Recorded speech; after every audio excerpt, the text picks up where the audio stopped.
Boa noite a todos. Então, nessa reunião hoje do nosso grupo, do nosso Ministério de Músicos da Paróquia Sagrada Família, vou começar aqui com essa oração que é sugerida no livro 15 Dicas para os Músicos, né? Então, rezemos em nome do Pai, do Filho e do Espírito Santo. Amém.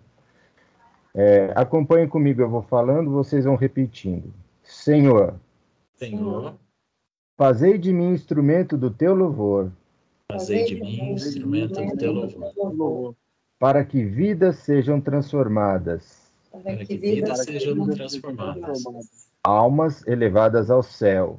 Almas elevadas ao céu. E corações abertos ao teu amor.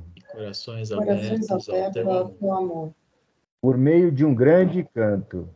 Por meio de um grande canto. Um canto celestial. Um canto celestial. Queremos ver verdadeiros adoradores em espírito e em verdade. Queremos ver verdadeiros adoradores em espírito e verdade. Que ao cantarmos hinos, louvores, salmos e adorações, sejamos porta-vozes e use nossas habilidades, lábios, braços, mãos e pés, para a sua obra. Queremos entregar nossas vidas a ti. Amém. Santa Cecília, rogai por nós. Venerável Padre Rodolfo, rogai por nós. Sagrada Família, rogai por nós. Muito bem. Boa noite, Rômulo. Boa noite. Começamos. Pelo atraso. Estávamos na oração inicial aqui. A gente estava esperando a turma entrar. Hoje estamos com uma turma boa, viu o Marcos Romero entrando aí. Acho que eu não falei boa noite ainda.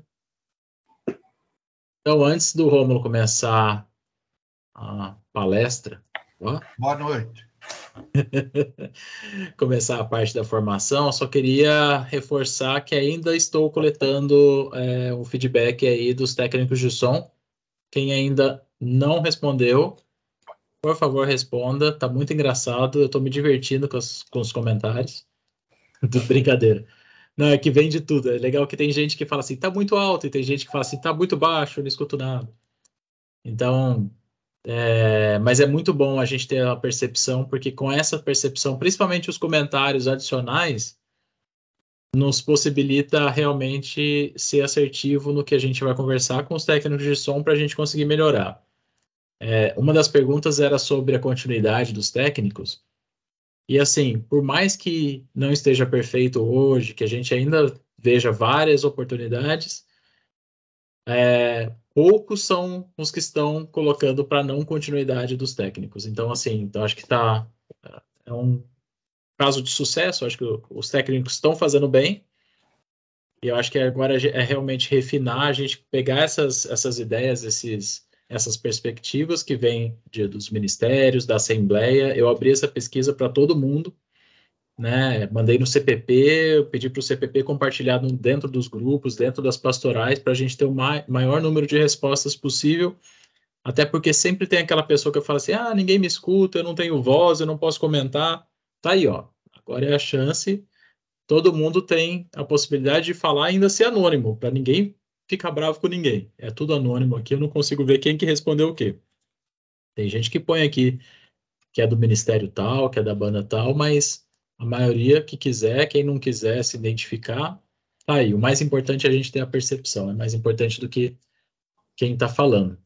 Então, quem ainda não respondeu, deixa eu colocar aqui, vou colocar no chat aqui do Teams o link. Daí pode responder. Lembrando que, por enquanto, o serviço está sendo só nos finais de semana. Estamos vendo com o padre aí de estendermos para a semana também, né? Para as missas durante a semana. Mas vamos passo de cada vez, né? Só de ter no final de semana, acho que já ajuda bastante a paróquia. E alguém quer comentar alguma coisa sobre esse serviço em específico?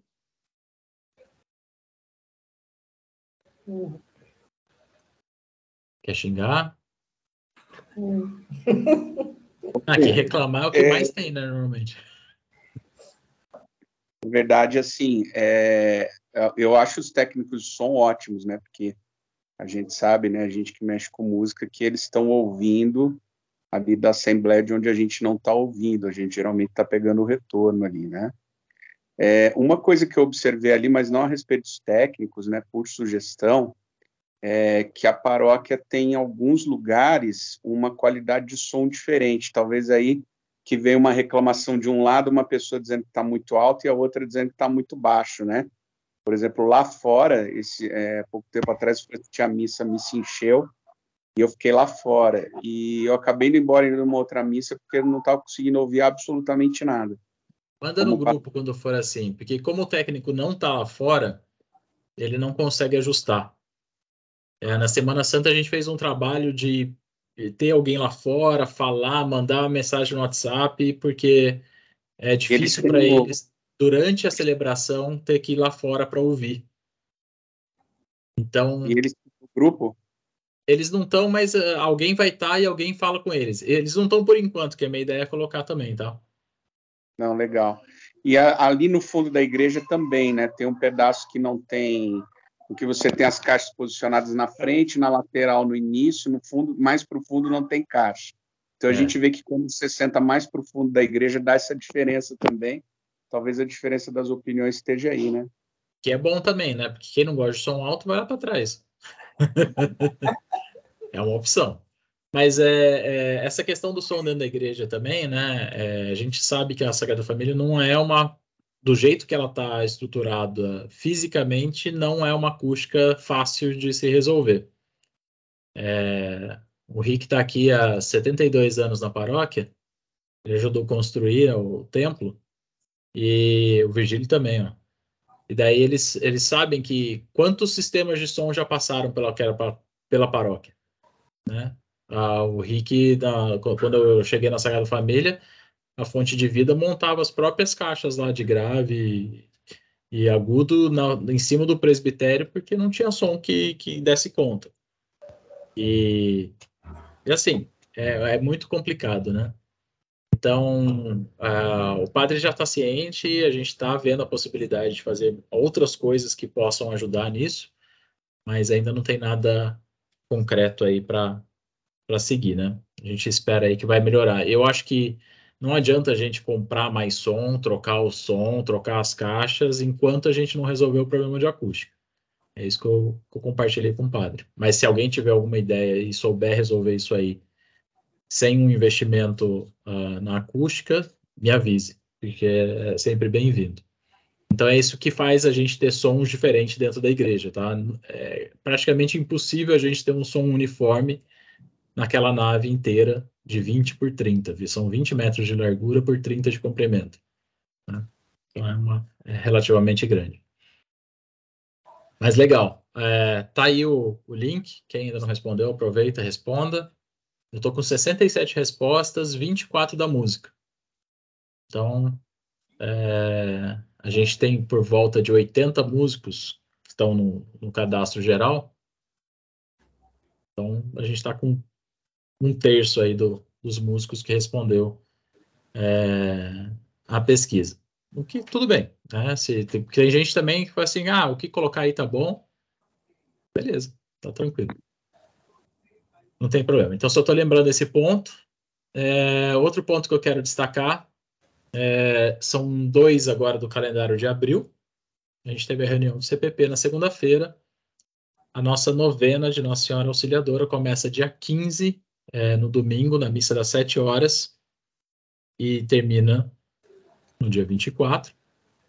O nono dia 23, numa segunda-feira, com coração de Nossa Senhora. E depois a festa aí na terça-feira, no dia 24. A festa solene, e depois, ainda uma semana depois, na terça-feira novamente, a gente tem a queima das cartinhas, né?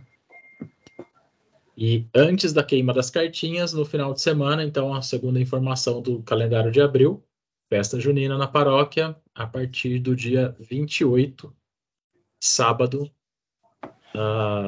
Então, nos períodos da noite vai ser sábado e domingo, sábado e domingo, a partir do dia 28, é isso mesmo, né? 28? Isso. Dia 28, então, por 3 finais de semana, a gente vai ter a nossa festa junina. Pediram para reforçar a necessidade aí de doações, Coca Zero, leite condensado, o que mais que estão pedindo? Óleo, né, para o bolinho. Batom. Batom não que o Renato Landim aí passa na boca, não. É batom de comer mesmo, de chocolate. Eu passo sexta-feira à noite só. Isso. Então, o batom pro crepe. Eu acho que é isso. E além de reforçar, assim, além das doações, a questão da participação, né? Eu acho que a motivação da festa junina esse ano, até o padre reforçou aí na segunda-feira, e o Marcelo, que é responsável pelos eventos da paróquia, que vai ser uma festa junina mais simples no sentido de estrutura, de coisas, né? Acho que número de barracas. Mas a intenção é a gente voltar, né? Começar a voltar a termos a festa junina, esse encontro da Paróquia Sagrada Família, das pastorais, né? Das pessoas que participam na paróquia. Esse é o motivo principal, né? Não é fazer a paróquia, a festa que junta o vale inteiro. Pode falar? Quem está falando? Fala aí, Marcos. Você falou da festa, eles estão com um sério, eu estive conversando com o Marcelo, eles estão com um sério problema de pessoas, geral, qualquer coisa, pessoas para qualquer coisa. Então, ele pediu para a gente esparramar aí, quem tiver a fim de trabalhar à noite lá, se oferecer, que está precisando de gente de todo lado, porque muita gente, principalmente as senhorinhas, né, que bolinha, essas coisas, elas estão, por tudo que você já sabe, elas estão afastadas. Então, era uma mão de obra boa. Muita gente não voltou. Então, está faltando muita mão de obra. Ele pediu para a gente esparramar aí para o povo, e procure os coordenadores que estão precisando de mão de obra. É isso aí. E lembrando que, de sorte ou não, nossa pastoral não é encarregada de nada. Porque todas as outras são, né? A gente tem barracas da pastoral familiar, tudo quanto é coisa, e dos músicos, acho que teve um ano lá em começo dos anos 2000, sei lá, acho que os músicos ficaram responsáveis pela barraca das bebidas. Era só distribuição das bebidas, praticamente. Mas nunca mais foi também. Então, não fomos convocados, mas estamos sendo fortemente convidados e motivados a oferecer ajuda aí no que for possível. Tá bom? Se alguém tiver alguma dúvida, não souber como ajudar, me avisa. O Marcos Homero também tem o contato do Marcelo, que a gente passa o contato e coloca à disposição. Ok. Beleza? Beleza. Então vamos passar agora a palavra ao senhor Rômulo de Paula para que ele conduza os próximos passos dessa formação litúrgica musical da nossa paróquia. Mais uma vez, boa noite. Muito obrigado a você que se dignou estar aqui conosco nesta noite. É bom ver a casa cheia. Acho que estamos batendo recordes aí, Ali. Parece, né? Estamos próximos, hoje tá mais animado o negócio. Muito bem.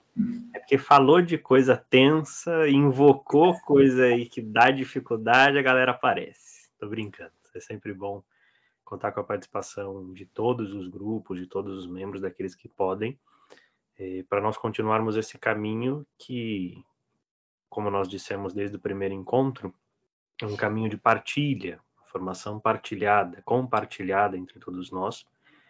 Repito todas as vezes e faço questão de o fazer novamente, não estou aqui como o doutor da Sagrada Liturgia ou como impositor contratado pela lei para dizer o que pode e o que não pode, mas para partilhar daquilo que não é a minha compreensão sobre a liturgia, mas aquilo que aure dos textos, aure dos livros, aure daquilo que é a orientação oficial da igreja, para aquilo que a gente desempenha, para aquilo que a gente vive dentro dos ministérios, dentro do canto litúrgico na celebração.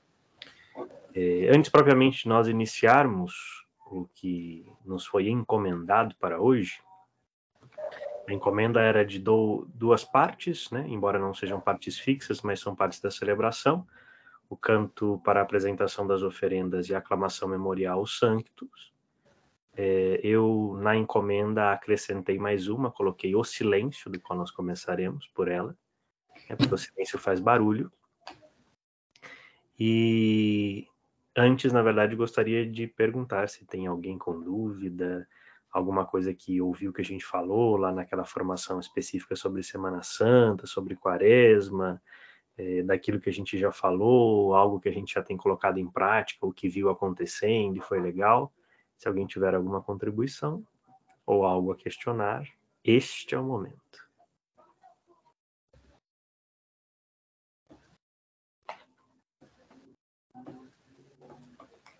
Não é necessário calar-se para sempre, mas quem quiser também fazer depois no particular, a gente acolhe também. Vamos lá, formação litúrgico-musical, mas que parte da Sagrada Escritura e do Magistério. Então, Carta de São Paulo aos Romanos, número 12, para quem tiver aí com a Bíblia em mãos. Romanos 12.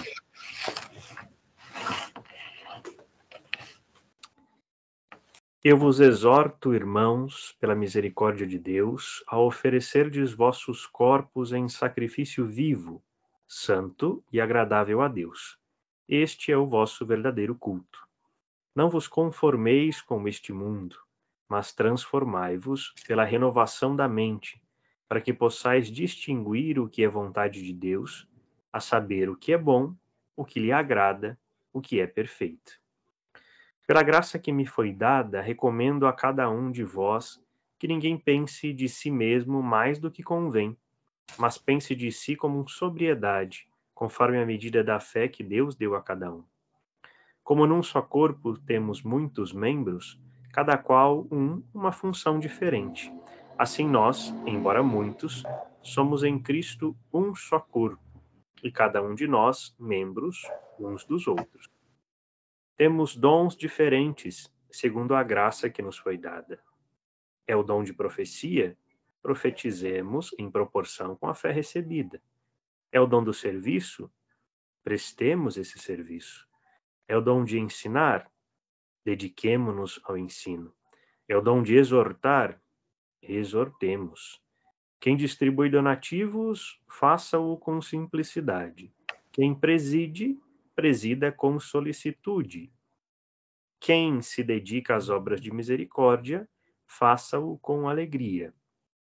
E eu acrescento: quem canta, cante com sabedoria. Nós, partindo desta exortação da Carta de São Paulo aos Romanos, vamos continuar o nosso caminho de formação pelas partes fixas que nós já elencamos brevemente sobre cada uma delas e dizemos, e depois viemos todas as partes cantadas da celebração, ao qual nós chegamos no último encontro, nossa exortação sobre a aclamação antes do Evangelho, ou seja, o Aleluia, e demos ali algumas orientações sobre o tempo que a gente estava vivendo e está vivendo, né? Que era o final da Quaresma, o início do tempo pascal com a Semana Santa, e agora propriamente a continuação do tempo da Páscoa do Senhor.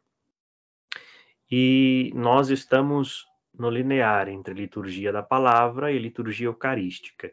Embora não exista e seja até errôneo dizer que a missa se divide em duas partes ou em 4 momentos, ritos iniciais, liturgia da palavra, liturgia eucarística e ritos finais,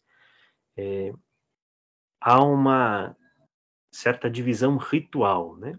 Dentro de todos os ritos que compõem a ritualidade da celebração, ela está dividida em 4 grandes eixos, que são estes, ao qual nós estamos agora perpassando da palavra para a Eucaristia. esta compreensão, esta passagem, tem algumas características da qual nós talvez tenhamos a graça de estar percebendo mais e melhor, e aqui vale sim o elogio rasgado quase ao nosso pároco, a quem Deus nos confiou o pastoreio, porque ele deixa isso muito explícito, não porque ele gosta, mas porque ele reza aquilo que estão as orientações e aquilo que faz bem à Assembleia Litúrgica. Então nós começaremos falando um pouco sobre o silêncio. Vou compartilhar com vocês agora o material que preparei para esta nossa partilha. Depois o Ale vai compartilhar isso tudo conosco lá no nosso site, né, no nosso blog para os músicos. E tudo, na verdade, dessa vez eu retirei já dos livros litúrgicos e coloquei tudo no arquivo para que fique mais fácil também, a gente não precise ficar visitando diversos arquivos. Compartilho aqui com vocês. Vamos lá.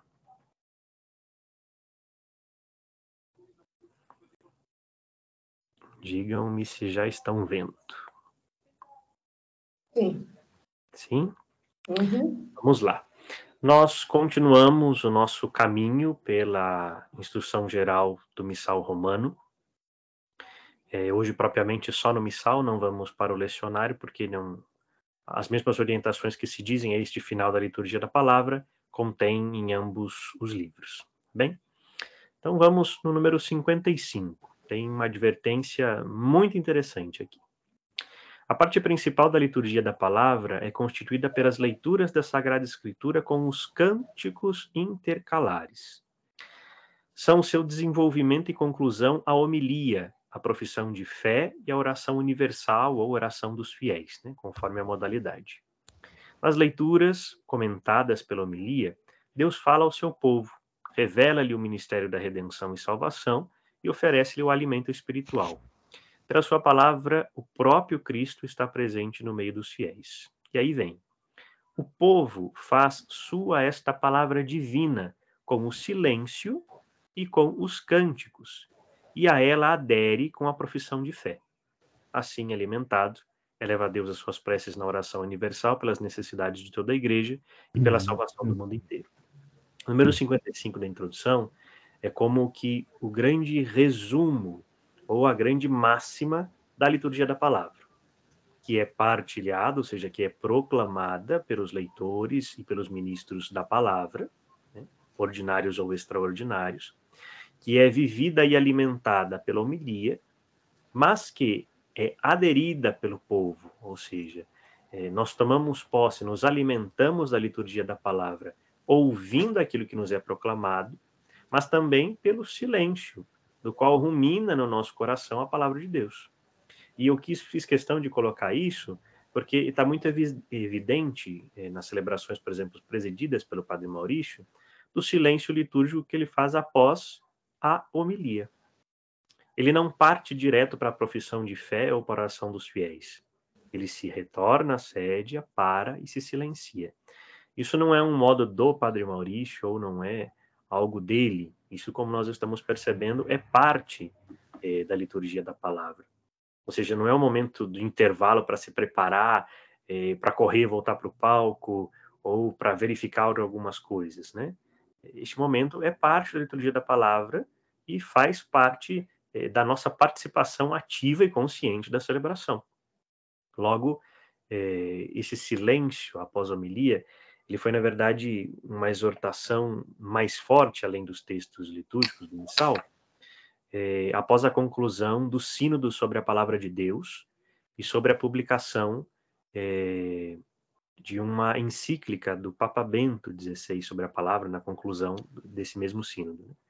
Bento XVI exortava sobre a palavra de Deus e falava do silêncio na palavra de Deus. Por isso ele indicava qual é o local do silêncio, ou seja, o silêncio após as leituras, o silêncio um pouco maior após a homilia, e também do local do livro litúrgico, né, da Sagrada Escritura, do livro dos Evangelhos, né, que deve sempre presidir as procissões, o rito da celebração, não só da palavra, mas também antes, ou seja, a abertura e o final da celebração, que ele deve ser sempre levado em destaque, condecorado, aclamado com velas, ou seja, ele ocupa, a palavra de Deus ocupa um local especial e privilegiado dentro da celebração, igualmente acompanhada do silêncio, que ajuda a meditar, a compreender e a fazer.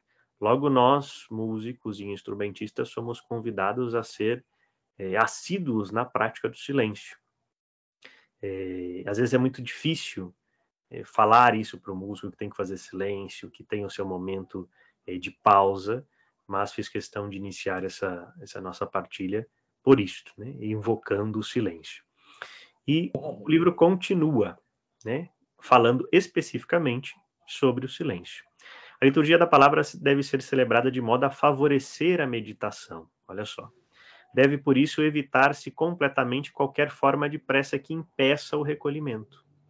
Correr após o salmo direto para o palquinho ali, né, para o local do coro, para poder começar logo o aleluia, não. Com calma, sem pressa. Né? E para quem conhece, o Ale já disse isso várias vezes aqui nos nossos recadinhos de coração no final da formação, o padre Maurício já cansou de dizer, e isso é parte dos outros padres também, nós não temos pressa na celebração. Né? Para quem esteve na celebração da Semana Santa, acho que teve com concretude, pôde perceber isso. Né? Nós não tivemos pressa. Nós fizemos aquilo que precisava ser feito, com o tempo, com o grau de solenidade, com toda a intenção e participação necessárias. Né? E aí já vem uma primeira dica. Né? Não preciso correr quando eu termino o salmo proclamado do ambão, para chegar até ali o lugar do coro, né, dos músicos, para poder cantar o aleluia. Esse silêncio entre a aclamação e o salmo fazem parte. O silêncio após a segunda leitura antes da aclamação faz parte. O silêncio após a homilia, antes da profissão de fé, ou até antes mesmo do ofertório, e aqui coloco um asterisco no dia de semana, porque normalmente após a homilia já vai ser direto para o cântico das ofertas, isso também pode existir.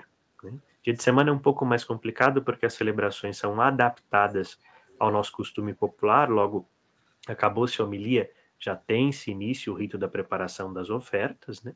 Mas isso se faz de modo tranquilo, sem pressa, né? Feito conforme o rito, não forçando o rito. Rômulo, eu vi esses dias, você falou aí de correr, de sair do ambão para fazer o aleluia no palquinho e coisa e tal. Eu vi o contrário, eu vi emendar o salmo com o aleluia lá no ambão. Eu não considerei que fosse correto, já que o ambão é para leituras, né? O que tem a dizer disso? Veja, isso é costume em alguns locais, e invoca um pouco aquilo que nós falamos no nosso último encontro. Não é a aclamação do evangelho, mas a aclamação antes do evangelho que o serve. Ela pode ser proclamada do coro, ou normalmente, quando a celebração possui, na verdade, cantores, que não são o grupo, ou como o texto vai dizer aqui, né, a escola cantora, o grupo dos cantores, é feito do ambão. Porque aquela pessoa que terminou a leitura ou que terminou o salmo, correto seria ela ainda guardar um tempo de silêncio, invocar o aleluia no reto tom, ou proclamando mesmo aleluia, aleluia, aleluia, e do próprio ambão, porque aquele texto, né, que a gente chama de antífona, verbete, trato, conforme a expressão que está lá, ele é a liturgia da palavra. Então, sim, ele pode ser feito do ambão, mas não é costume, porque normalmente isso acontece nas celebrações que nós chamamos feriais ou nas celebrações abaciais, ou seja, dentro de conventos, dentro de mosteiros, isso é mais comum. Na nossa liturgia paroquial, não é comum, mas não é não recomendado. Se existe um local do coro, se nós já estamos lá, isso talvez aconteça por medo da pessoa atrasar e acabar acontecendo, né? Mas isso nós acabamos de dizer, né? Não precisa ter pressa. Pode terminar e fazer o que precisa fazer lá no local do coral, né? Lá do local dos músicos. Eu sei que essa prática acontece, e não é só em um dia da semana, não. Mas acredito que seja por conta disso. não por uma desinformação, mas talvez por uma vontade de querer acertar e já ter ouvido de outros padres, faça dali mesmo, porque é mais rápido, porque assim já vou direto e já proclamo, mas com essa orientação e com essa advertência, pode terminar o salmo, pode terminar a leitura, volta para lá, para o coro, volta para o local dos músicos e faça então a aclamação antes do Evangelho, aleluia, com a estrofe de lá. Certo?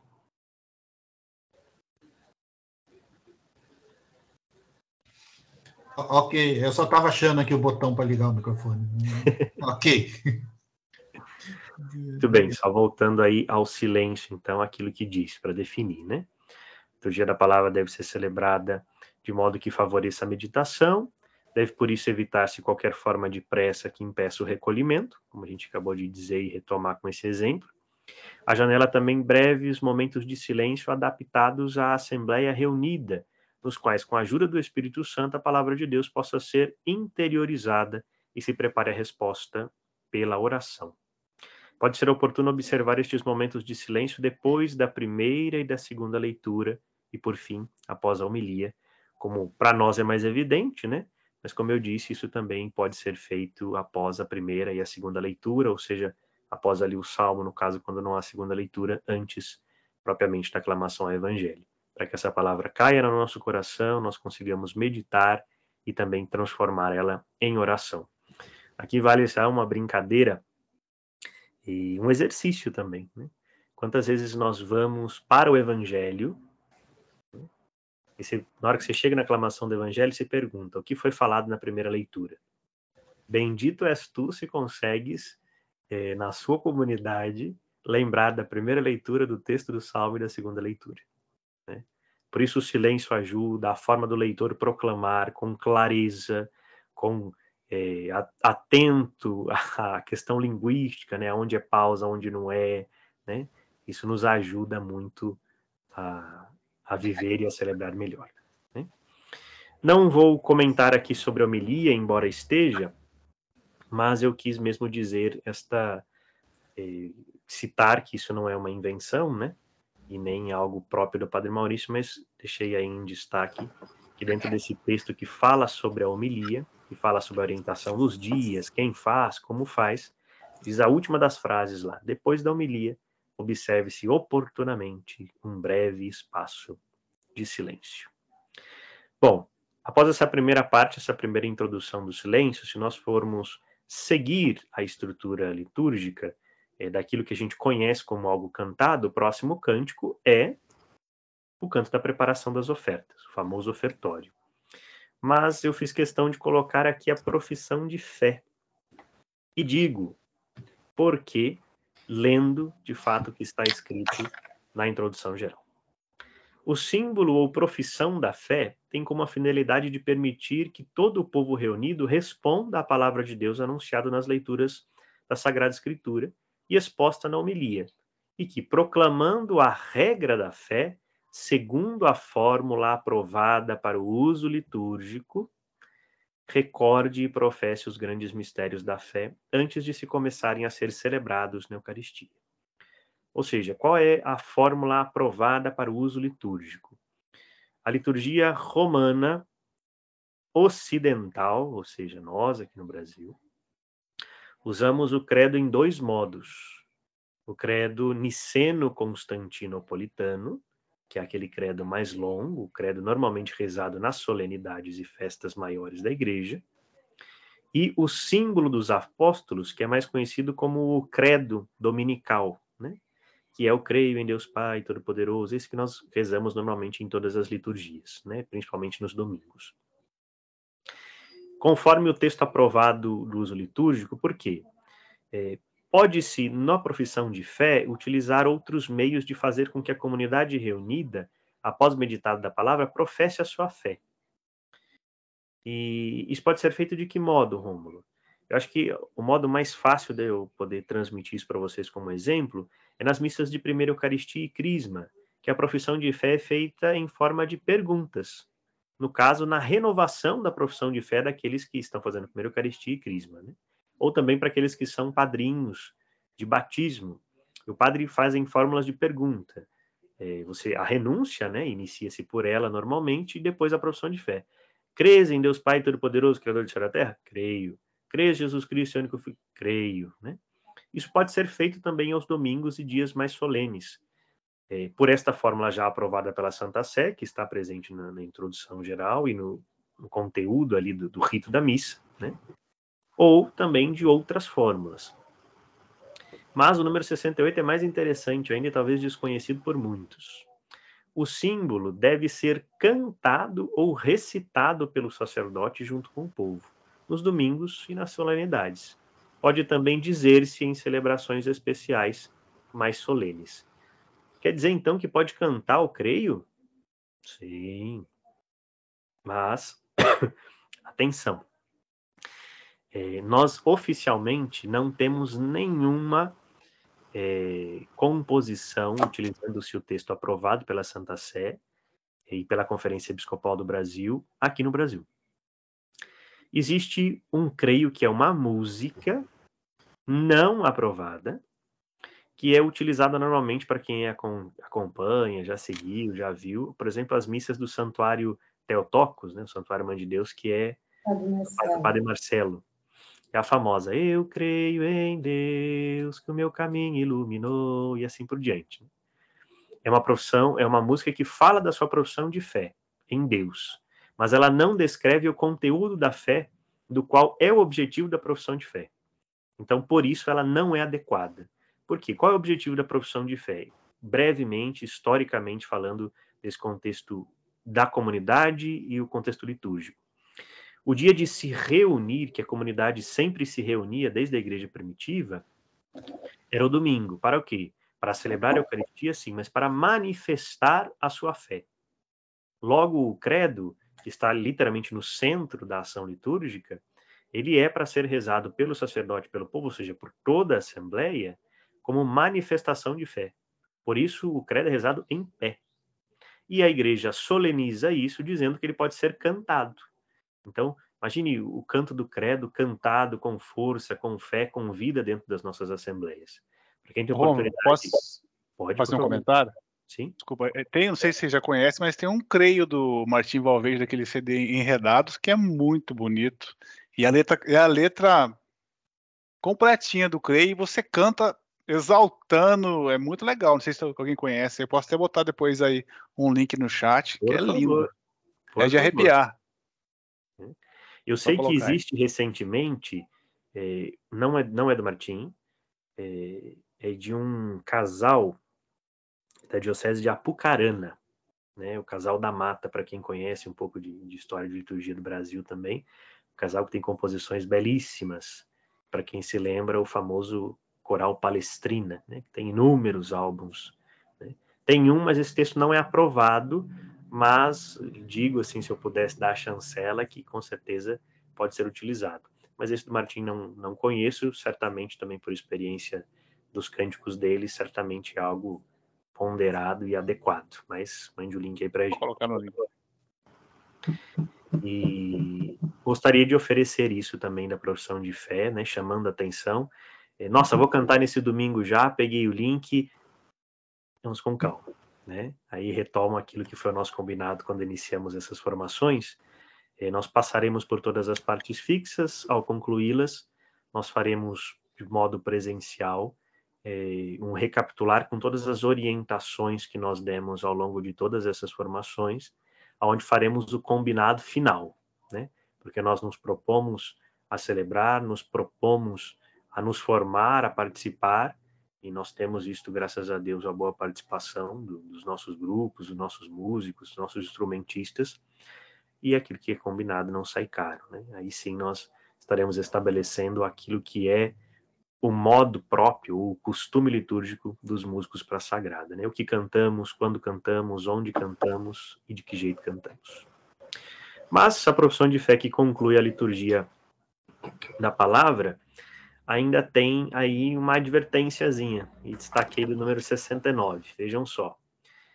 Na oração universal, ou oração dos fiéis, mais conhecidas por nós como oração da comunidade, o povo responde de algum modo, respostas ou aclamações, né? A mais comum, Senhor, escutai a nossa prece, mas essas aclamações referem-se também a aclamações litúrgicas, por exemplo, Kyrie eleison, Senhor tem de piedade de nós, Senhor ouvi-nos, Cristo ouvi-nos, podem ser também respostas, né? A palavra de Deus recebida na fé e exercendo a função de seu sacerdote batismal, apresenta preces a Deus. Estas respostas e aclamações também podem ser cantadas. Então, além da profissão de fé, estas respostas e aclamações da oração da comunidade podem e devem ser cantadas de modo a solenizar os dias litúrgicos e a evidenciar a participação da Assembleia. Antigamente, o Nova Aliança, o nosso folheto, trazia a resposta cantada em 2 dias, na Páscoa e em Pentecostes. Já há uns 4, 5 anos isso não acontece. Mas fica aqui também a nota, né, o comentário através do texto litúrgico, nós não estamos inventando, que para esses dias mais festivos, mais solenes, pode-se cantar a resposta ou a aclamação da oração da comunidade, né? Isso também faz parte, é permitido e ajuda também que o povo reze e participe mais ativamente ainda da celebração.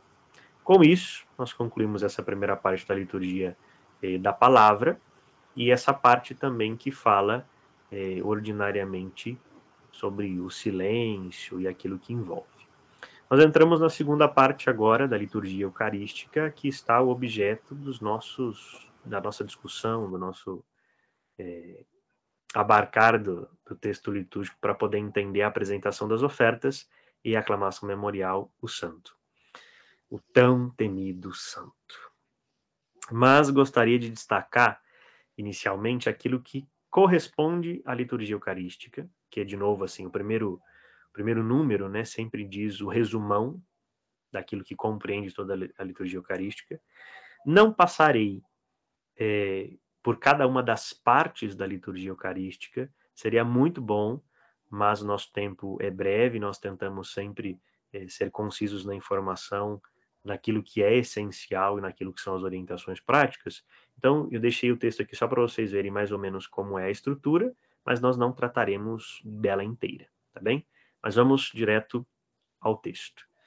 Na última ceia, Cristo instituiu o sacrifício e o banquete pascal, por meio do qual todas as vezes que o sacerdote, representando o Cristo Senhor, faz o mesmo que o Senhor fez e mandou os discípulos que fizessem em sua memória, se torna continuamente presente o sacrifício da cruz.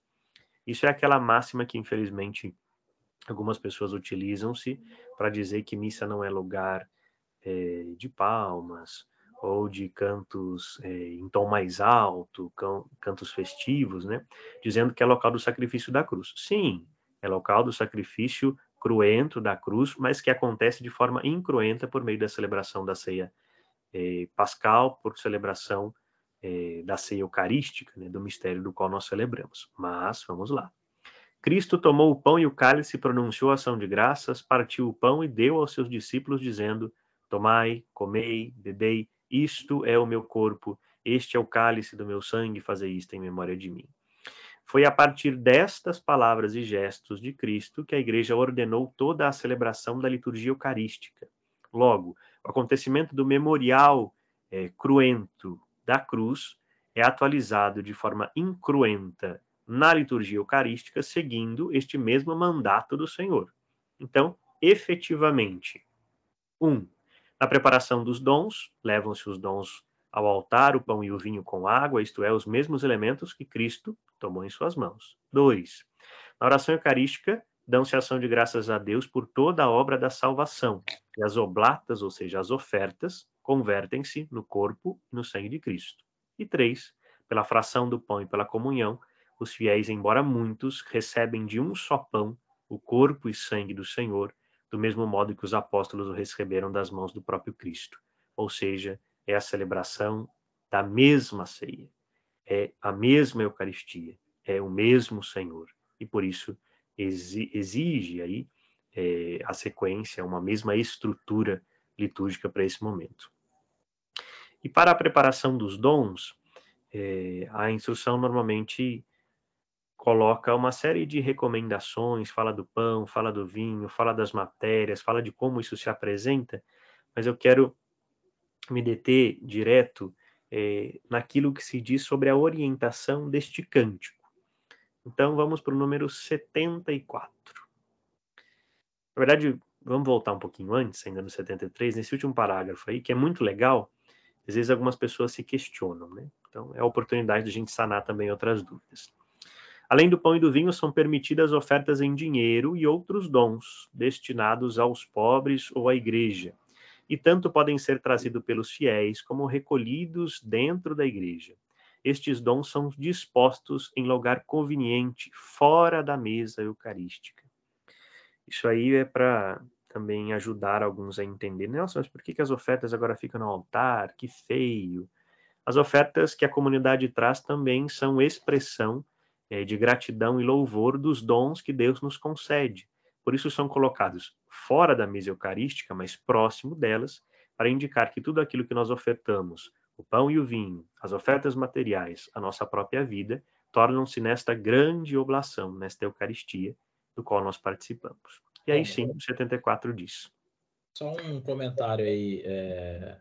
O Rafa, né, o padre Rafael, ele acabou de voltar da Angola, né, da sua segunda experiência lá na África, e durante o ofertório, tem missa que o ofertório chega a durar 1 hora lá. Sim. Porque eles realmente fazem isso. Não é só o pão e o vinho para o que vai ser usado ali durante a celebração, mas eles sim fazem aquele gesto de oferecer, né, de doação, de colocar... aqui eu acho que no Brasil a gente chama de gesto concreto, né? Em algumas missas a gente faz o gesto concreto de levar um produto que foi pedido, né, para pastoral, etc. Lá eles fazem todo domingo tem essa procissão, o pessoal vai, leva tudo lá, maçã, melão, farinha, sim, tênis, roupa, né? É aquilo que a gente diz desde o início, né? Se a gente pudesse... eu tento trazer um pouco de liturgia, de pastoral, de teologia, de espiritualidade dentro dessas nossas partilhas. Mas se a gente pudesse abarcar um pouco do sentido teológico disto, historicamente, o que é esse momento do ofertório? É o momento que a comunidade primitiva se reunia, cada um vivia a sua circunstância. Voltemos mais ao princípio da igreja mesmo, ainda, por exemplo, quando ainda estava dentro das catacumbas, né, às escondidas. Era nesse momento que aqueles cristãos, aqueles que aderiam à mensagem evangélica de Jesus, partilhavam da sua própria vida, daquilo que possuíam com aqueles que estavam sendo perseguidos, com aqueles que mais precisavam. A própria Eucaristia, o pão e o vinho, que vão ser formulados um pouco depois na história da igreja, a Eucaristia começou o quê? Com a partilha dos alimentos. Era a mensa Christi, a mesa do Senhor, porque era uma grande mesa central, no qual a comunidade apresentava todos os seus dons e partilhava. E aquilo que sobrava, né, que restava daquela ceia, daquela celebração de encontro da comunidade, era depois distribuído aos mais pobres que precisavam ou levado às prisões, às catacumbas, aqueles que não podiam estar naquela reunião da comunidade.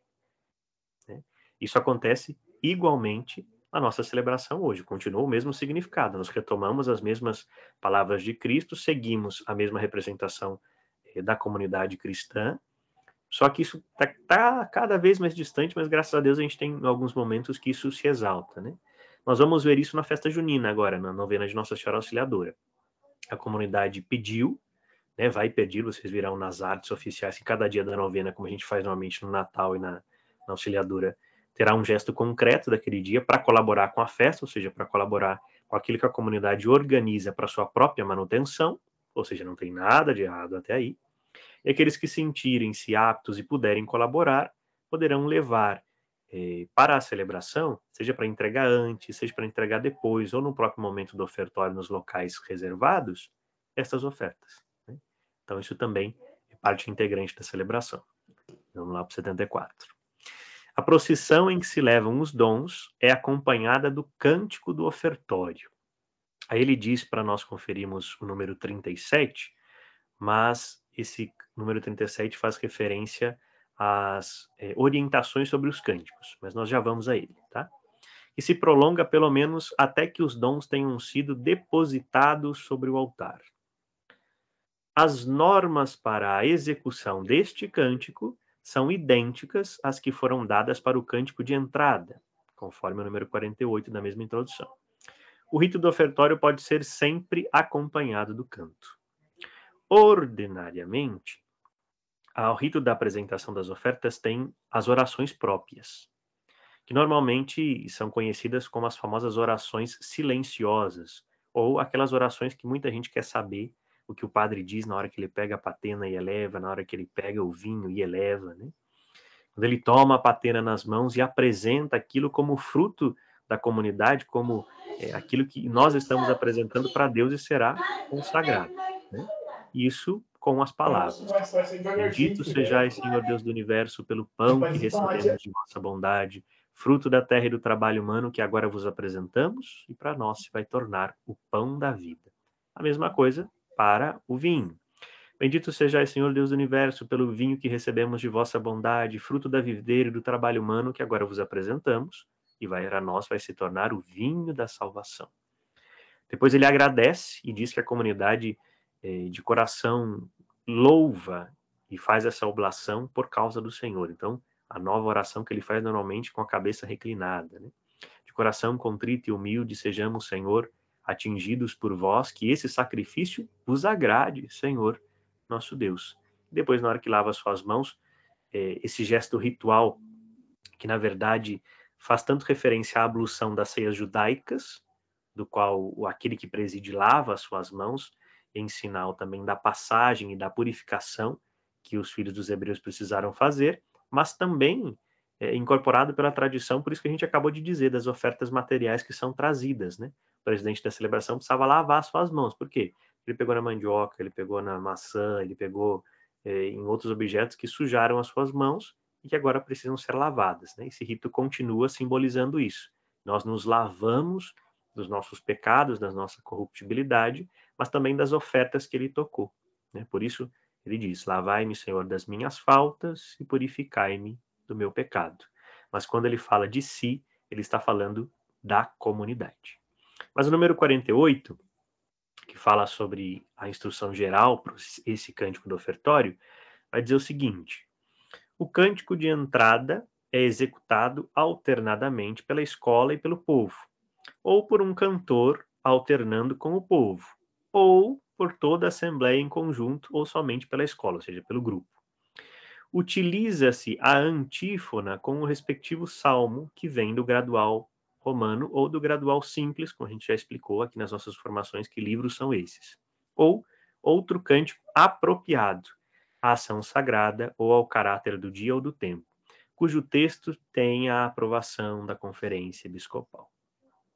Se isso vale também para o cântico do ofertório, o que se canta no ofertório? Aquilo que é tradução ou expressão da antífona do dia. Não existe uma antífona para o ofertório, mas existe a oração sobre as oferendas e a oração do dia, que dizem um pouco daquilo que foi a liturgia da palavra e daquilo que celebra, se consagra por meio da liturgia eucarística. Ou um cântico apropriado. Que cântico apropriado é este? Embora não seja comum, na Semana Santa, ou quem também pôde participar do nosso último encontro, nós falamos sobre os salmos. Os salmos também são para serem cantados na liturgia. Existem salmos litúrgicos, dentre as divisões dos salmos, né?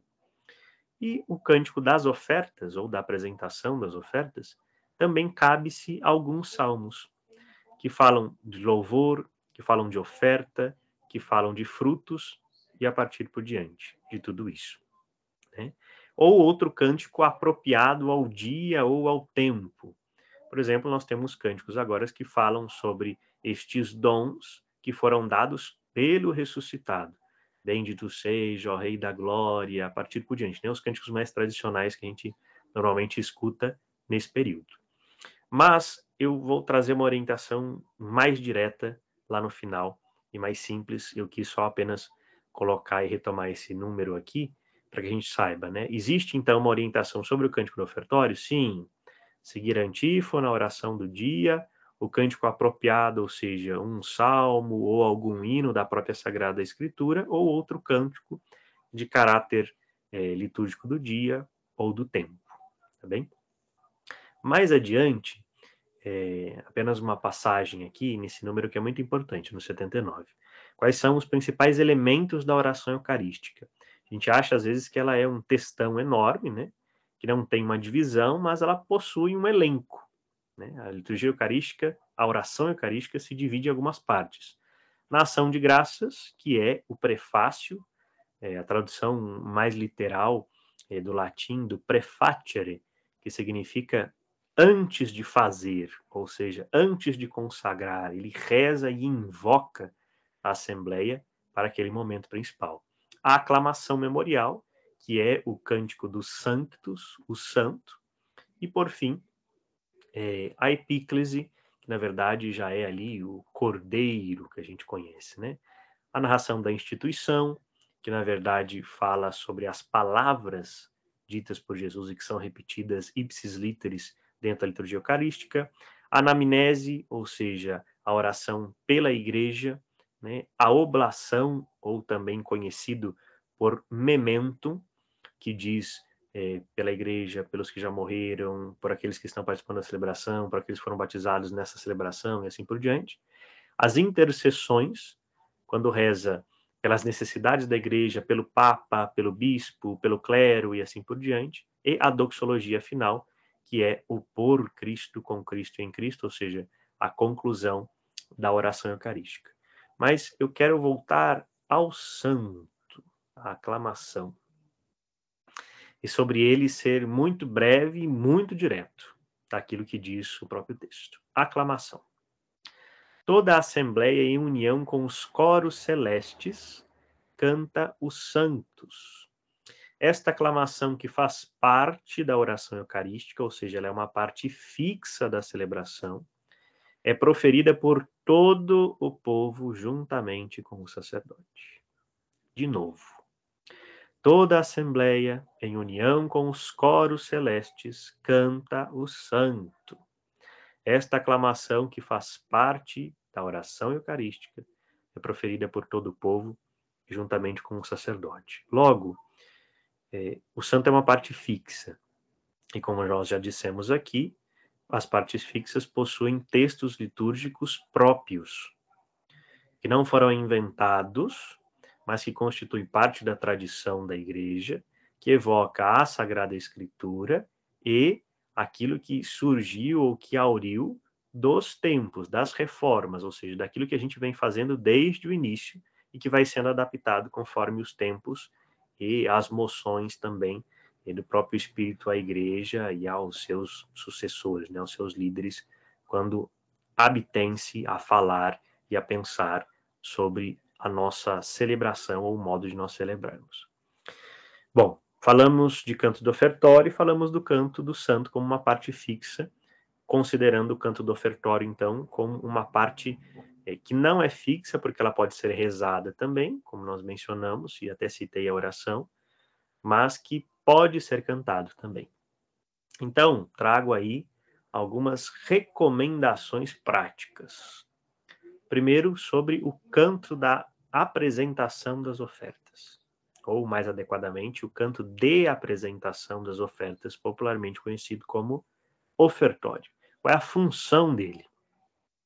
Esse canto, que acompanha o gesto de colocar os bens em comum para as necessidades da comunidade, como nós lemos lá no início, em Romanos, juntamente com o pão e o vinho que serão consagrados e partilhados na ceia do Senhor, serve de introdução à liturgia eucarística, à refeição memorial do Senhor. Ele nos introduz dentro do rito que prepara para celebrar a Eucaristia propriamente dita. Não é sempre necessário nem desejável, principalmente quando não há uma procissão mais solene dos dons, ou seja, eu tenho que cantar sempre, tem que ser um canto longo, bonito, que fala do pão e do vinho, vejam.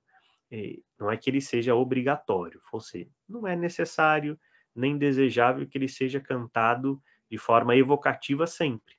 De vez em quando é bom que se reze as orações, né? Normalmente a gente faz isso às terças-feiras, né? Ou em outras missas, por exemplo, feriais de dia da semana, Padre Maurício, Padre Carlos, Padre Tales, né? Às vezes evocam isso, para que as pessoas possam ouvir, né? Possam aprender, possam ver um pouco sobre isso. Embora isso seja muito apreciado, né, na nossa liturgia pós-conciliar, que o canto do ofertório é quase que cantado por unanimidade em todas as celebrações. Bom, se falamos da função, ela possui uma forma. Qual é a forma do canto de apresentação das ofertas? A letra deste canto não fala necessariamente de pão e de vinho ou de ofertório, mas compreende textos apropriados de louvor de acordo com o tempo litúrgico. E aí está o exemplo que eu citei de alguns salmos que também podem ser cantados. Nossa, mas o canto do ofertório não tem que falar de pão e de vinho? Fala também de pão e vinho. Fala também do corpo e sangue que serão recebidos. Mas falam também de louvor e de gratidão. O término deste canto não precisa ordinariamente concluir com o fim da apresentação das oferendas, mas ele pode ser cantado inteiramente ao rito da apresentação das ofertas. E o que eu quero dizer com isso? Às vezes a gente acaba o canto da apresentação das ofertas, principalmente nas celebrações solenes, na hora que o padre terminou de apresentar o pão e o vinho, terminou de elevar. E a incensação fica sem canto. Ou começa a cantar só quando o pão e o vinho, quando tem procissão do ofertório, chega no altar. Né? Isso está sendo um pouquinho prejudicado na nossa comunidade por aquele comentário, que de comentário não tem nada, acerca da questão das ofertas. Os padres, o Padre Maurício, de modo particular, e o Padre Tales, às vezes esperam o comentário terminar para se dirigir ao altar e preparar o altar. Mas os diáconos não. Então, às vezes, o comentário está terminando, o diácono já preparou o cálice até e o padre já está apresentando o pão. Então, isso prejudica, às vezes, até o tempo quanto ao canto da apresentação das ofertas. Mas, já peço antecipado, né, um pouco de paciência, é a forma que a gente encontrou também de se comunicar com os fiéis que acompanham a celebração de casa, mas isso vai ser, se Deus quiser, em breve revisto e reorganizado, né? De forma que todo momento o rito da apresentação das ofertas seja acompanhado pelo canto, e aí sim nós conseguimos fazer completo, desde o começo, quando chega-se ao altar para prepará-lo, até o final, quando, por exemplo, nas mais solenes, se incensa o padre e toda a assembleia junto com as ofertas. E uma última forma, uma última orientação. Na introdução do missal se diz: este canto é executado alternadamente pela escola dos cantores, né, e pelo povo, ou pelo cantor e o povo, ou só pelo povo, ou só pela escola. É para se valer aqui de que todos os cantos são cantados pela comunidade, né, pela assembleia reunida. Podem haver até partes do canto, por exemplo, contracanto, algumas antífonas, algumas coisas que um solista faça. Mas, como parte também da celebração, toda a comunidade deve sempre cantar. E aí está a grande dificuldade, né, de às vezes introduzir cantos muito novos, que a comunidade não conhece, não está acostumada, e a necessidade da projeção e do uso adequado também do projetor. Bom, isso para canto das oferendas. Mas para o canto do santo, qual é a função do santo? Ele conclui o diálogo introdutório e o prefácio, ou seja, o Senhor esteja convosco, Ele está no meio de nós, e o prefácio, né, cantando a uma só voz, quando o presidente da celebração convoca toda a assembleia para reunir suas vozes humanas às vozes dos anjos e dos santos, ou seja, ao coro celeste, que não cessam de cantar a Deus que é santo. O prefácio é cantado pelo presidente, o santo é cantado por toda a assembleia. Ordinariamente, assim como o evangelho, o prefácio também é cantado. Isso não que caiu, não foi proibido, mas caiu um pouco em desuso após a reforma litúrgica. E a nossa realidade latino-americana, infelizmente, ainda não se atentou a essa questão, mas os nossos padres também, infelizmente, não têm sido mais formados em canto, em métrica, em coral, e às vezes falam que não sabem cantar ou não têm voz para isso. Isso não é só nosso, viu? Isso é uma realidade muito particular da nossa região, porque o rito romano, né, a missa católica que a gente conhece é cantada, e essas partes fixas, como citei, o evangelho e o prefácio, são cantados. Mas um exemplo para a gente ficar mais confortável é, por exemplo, o Papa Francisco não canta. Ele tem um problema nas cordas vocais, que dificulta muito, e se ele cantasse seria algo desastroso, vamos dizer assim, né? Não seria nada bonito de se ver ou se ouvir ao rito, por isso ele não canta.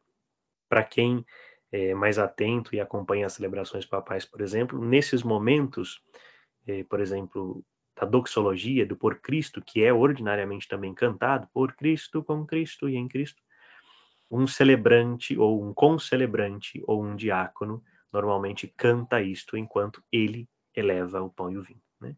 Mas para a gente saber que o santo é cantado, e essa parte do prefácio segue cantada pelo presidente, enquanto o santo é cantado por toda a Assembleia. E qual é a forma? Por este canto, pertencer à comunidade toda, aquilo que a gente reforçou lá em cima, eventuais arranjos e vozes para o coro nunca impeçam a participação do povo, mas antes favoreçam e a reforcem. É aquilo que eu disse, né? É para toda a comunidade cantar, e principalmente o santo, que é uma parte fixa da celebração, é uma oração litúrgica cantada. Logo, é para que todos a cantem. Pode haver contracanto, pode haver refrão que reforça o solista, a participação e o momento do povo? Sim, mas ele nunca deve impedir de que todo o povo cante esta aclamação. E, por fim, recomenda-se que o canto se atenha à própria aclamação, sem se introduzirem alterações no texto mediante paráfrase. E aí eu faço questão de introduzir uma nota pastoral sobre o canto do santo. Há uma versão muito cantada nas nossas igrejas até hoje, na Sagrada, graças a Deus, né, e a nossa dedicação, não muito, que é Santo, Santo é, Santo, Santo é, Deus do Universo, o Senhor Javé, que deve ser evitada, para não dizer abolida, por 2 motivos. Além de ela acentuar 2 vezes o verbo é, que não faz parte do texto do santo, dando outro significado, contém a palavra Javé, que é uma expressão de infinita grandeza e majestade de Deus que o Antigo Testamento manteve impronunciável, e por isso foi substituída na leitura das Sagradas Escrituras com o uso da palavra alternativa Adonai, que significa, a tradução literal, Senhor, né? Aquilo mesmo que o Kyrie, por exemplo, também traduz-se por Senhor. O pedido a que não se use o termo Javé nas liturgias e que não se utilize outros textos ou outras expressões, orações e cantos, é da Congregação para o Culto Divino e a Disciplina dos Sacramentos que se pronunciou oficialmente sobre isso. Foi inclusive até no pontificado também de Bento XVI, quando algumas questões de reaproximação da comunidade judaica em Roma evocou a tradução dos textos, né? Então, a Congregação do Culto Divino e a Disciplina dos Sacramentos, que é quem rege essas orientações litúrgicas, escreveu uma carta e disponibilizou, falando sobre o Javé e falando sobre outras expressões também dentro dos nossos cânticos e dentro de algumas orações que foram até reformuladas, por exemplo, como a oração da Sexta-feira Santa, que falava dos judeus, lá dizia até pouco tempo pelos imperfitos judeus que condenaram nosso Senhor, né? Isso foi traduzido de uma forma de querer se reaproximar, de querer mostrar também esse nosso reconhecer da igreja aos nossos irmãos judeus, mas que, de certo modo, rezarmos agora pela unidade e não condenando-os por aquilo que historicamente se reconhece por meio da paixão do Senhor. E eu fiz questão de trazer o texto do santo pautado, porque muitas vezes a gente acha que foi uma oração composta. É sim uma oração composta de várias partes e que são todas elas bíblicas. E então, é santo, santo é. Por que o é não pode? Porque não está no texto e não corresponde à tradução do texto bíblico. E transforma santo, santo é em outra expressão que não é a expressão, o desejo do próprio texto e da própria aclamação. Então, santo, santo, santo, primeira parte, está lá. Êxodo 3, 1 a 6. Moisés diante da glória do Senhor pisando no solo sagrado, no solo que é santo. Por isso ele diz, santo, santo, santo é este solo do qual coloco os meus pés, do qual encontro com o Senhor, né? Depois, segunda parte, Senhor Deus do Universo, em Isaías 6, 3, a visão de Isaías no templo, ou também que está em Apocalipse 4, a liturgia celeste, ou seja, toda a liturgia, assim como feito em Isaías, na visão acerca do serviço no templo, Senhor, o nosso Deus, é o Deus do universo. Continuando, o céu e a terra proclamam a vossa glória. Também lá em Isaías 6,3, o cântico dos serafins, né? A visão de Isaías sobre a glória de Deus, unindo o céu e a terra. Hosana nas alturas, né?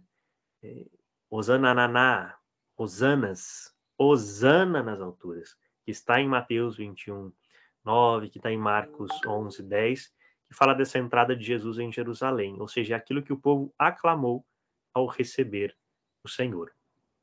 Bênçãos pronunciadas sobre os peregrinos, título messiânico, aquilo que também traz o próprio Novo Testamento, né? E de novo a repetição de Hosana nas alturas, que se dá também nestes textos e que dá essa invocação desta aclamação à salvação, mas é uma aclamação alegre, festiva, que aclama Hosana, né? Bendito é o Senhor, a alegria de ter o Senhor, porque se une à voz nossa, né, que celebra esta liturgia, com a voz do coro celeste que se une a nós, ou seja, toda a igreja se une para aclamar que o Senhor é santo e de que agora o Senhor virá sobre as matérias do pão e do vinho para se tornar corpo e sangue, para se dar novamente em alimento a todos nós. E aqui encerro ordinariamente essa colocação sobre o silêncio, sobre o canto de apresentação das oferendas e o cântico do santo, como essa parte fixa propriamente dita, considerando então o canto das ofertas como um canto apropriado, mas que pode ser rezado e que nunca deve ser obrigatoriamente cantado. Obrigado, Rômulo. Seguindo o nosso modelo que a gente tem lá no nosso site, a minha intenção é deixar alguns exemplos de músicas apropriadas, né? Agradeço recomendações de músicas, a gente dá uma analisada e garante que ela é realmente apropriada. E a gente coloca lá no site para, tô sem ideia, não lembro, não sei qual que é, tá lá, né? A gente consegue ter uma referência para poder cantar. Com isso que o Romulo falou do santo, acho que passou um facão aí, viu? Tem bastante música aí que... Me permita fazer uma advertência, não sei se ele está aqui ainda, o Rick está aí? O Rick tá, ele só está ouvindo hoje, que ele tá trabalhando. Sem problemas, ele vai se lembrar e certamente vai rir disto, mas no ensaio para a Vigília Pascal, lá eu estava, e nós comentamos sobre a questão do santo. Eu falei que eles falaram que aquele santo que eles cantaram não podia, que você ia ficar muito bravo, mas eu falei, eu vou liberar. Se vocês fizerem esta adaptação, Santo, Santo, Santo, Senhor, né? E na segunda parte do canto do santo, o na verdade, não é uma expressão do texto, mas uma expressão quase que linguística de aclamação, né? Né? De um viva, de um brado, e não de uma letra, porque se você olhar o original da letra, não está lá, né? É o modo nosso de cantar. Então, só para dizer, né? E que ele na Vigília Pascal, mas teve o santo né? Não teve santo não, pode olhar o texto lá. Tinha santo, santo, santo, Senhor, Deus do universo, e depois esse de aclamação, que faz parte, na verdade, da forma melódica de se entoar, mas que não faz parte do texto, logo não deve ser colocado. Nossa, Romulo, mas tem o santo do Padre Cleidmar, tem o santo não sei quem, não sei quem, não sei quem, todos com Amém, né? A gente tem aí uma certa seleção. Se nós quisermos seguir isto, se nós nos propormos a seguir o que recomenda e nos debruçarmos, repito, pelos textos, aquilo que é a orientação da igreja, isso nos ajuda a rezar e entender melhor todo o mistério. Beleza. E eu acho que dá pra gente fazer, tem músicas de santo novas aí, do Capela, por exemplo, sim, que a gente está cantando bastante, e tem o Bendito é lá, né? Eles colocaram lá, eles têm duas alterações da letra. O e eles colocaram também, ao invés de Hosana nas alturas, eles cantam Hosana nos altos céus. Então, eu acho que dá até pra gente adaptar e cantar da maneira correta, né? É questão da gente conseguir colocar na métrica, mas eu acho que dá. E a gente dá uma olhada aí, também procura outros cânticos que se adequam melhor ao texto litúrgico. Ó, só para fazer ao vivo para todo mundo, ó. Santo, santo, santo, Senhor. Ué, morreu. E o Hosana no alto dos céus é uma forma que eles colocaram por conta da métrica da música, né? No alto dos céus, né, significa também, numa expressão portuguesa, nas alturas. E até nós vamos nos preparar, a Conferência dos Bispos está reunida, né, na 59ª Assembleia Geral dos Bispos. Em agosto eles se reúnem presencialmente em Aparecida, mas está mais perto do que nunca a publicação do novo Missal Romano, a nova tradução para o Brasil. Então a gente não vamos forçar muito já, porque virão até algumas mudanças nos nossos textos, por exemplo, Cordeiro, Pai Nosso, que vão assustar um pouquinho no começo, mas é fruto de um trabalho de 10 anos de se ir às origens e de se voltar à tradução correta dos textos litúrgicos. Vai ver só, vai ser o Pai Nosso do Padre Marcelo. Esse vai ser o texto oficial. Vou voltar para o original e não... Vai ver só. Aí tá. Perguntas, turma, a gente já tá meio estourado aí de horário, mas alguma pergunta, algum comentário?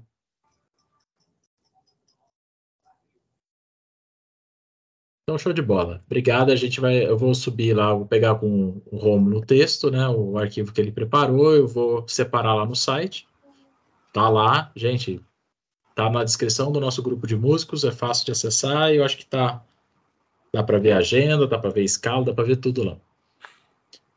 E deixa publicado, depois eu mando aquele resuminho com a agenda do mês, que já está por começar.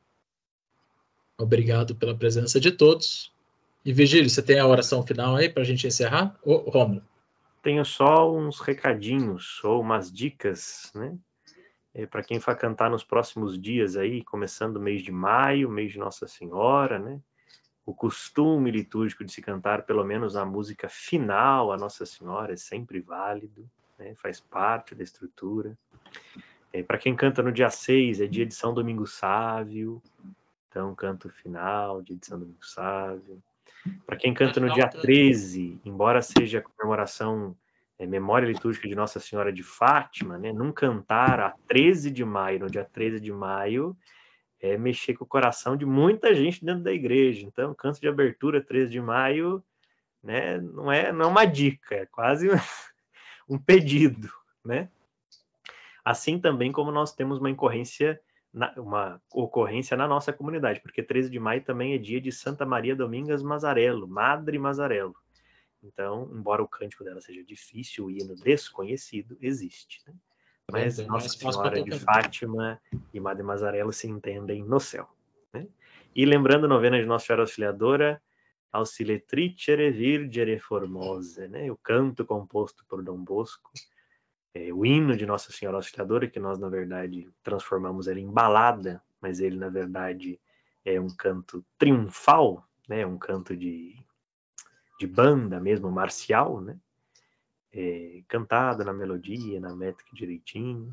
E se precisarem também de outras sugestões de cânticos a Maria Auxiliadora, é só pedir que a gente contribui aí também com a tradição salesiana. Tem muita coisa bonita. Lembrando que tem uma seção no nosso site de músicas salesianas, com até partitura. A Ana Glaucia contribuiu aí com um documento, se não me engano. Muito bem. Eu vou colocando lá. Se tiver mais, me manda que eu vou colocando lá para ninguém ter problema de encontrar músicas salesianas aí.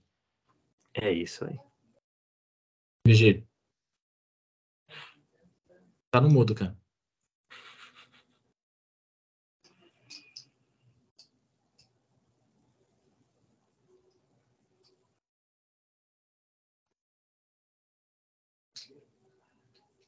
Funktioniert nicht.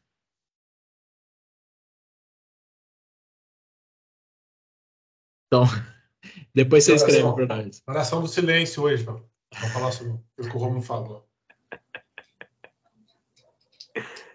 Virgílio, depois manda os comentários então pra gente. Vamos terminando aqui, senão a gente vai ficar muito tarde.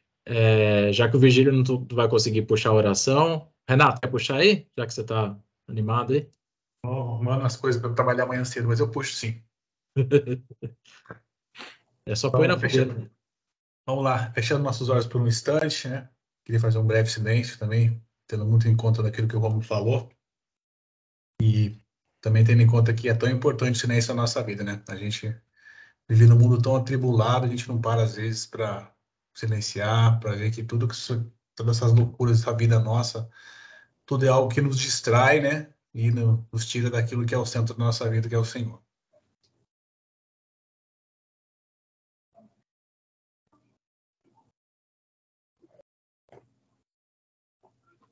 Te agradecemos, Senhor, por essa noite. Te agradecemos pela presença de todos os irmãos aqui. Pedimos para aqueles que não estiveram, que o Senhor também possa abençoá-los e enchê-los com teu Espírito Santo. Ave Maria, cheia de graça, o Senhor é convosco. Bendita sois vós entre as mulheres. Bendito é o fruto do vosso ventre, Jesus. Santa Maria, Mãe de Deus, rogai por nós, pecadores, agora e na hora de nossa morte. Amém. São João Dom Bosco, Rogai por nós. Em nome do Pai, do Filho e do Espírito Santo. Amém. Amém.